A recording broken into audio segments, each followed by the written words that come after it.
เห็นแล้วว่าเขาประกาศรับท้าแบบปี2026นี่นะ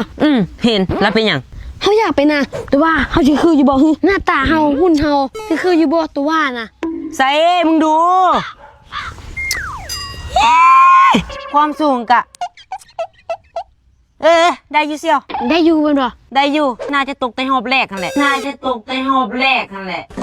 บ่ว่าติ กระเทคนที่ไปประกวดนะความสูงก็ต้องเฟิร์ฟแล้วเบิ่งโตรู้บัดนี้จักเป็นหยังขอหัวเป็นภาษาญี่ปุ่นกันเด้อบอกตัวแล้วตัวกินนมไม่หลายมันจังสิสูง กินนมหยังล่ะ นี่เด้นมโฟร์โมดนี่เด้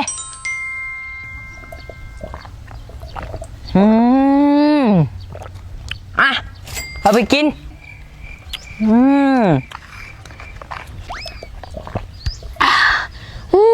แซ่บเนาะคันว่าบ่แซ่บแบบนี้เฮาซื้อกินแต่ปีกไก่พุ่นแล้ว แซ่บแท้แถมยังมีแคลเซียมสูงอีก มีจักรสชาตินี่ มี4 รสชาติมีรสช็อกโกแลตรสสตรอเบอรี่รสหวานแล้วก็รสจืดนมโฟร์โมด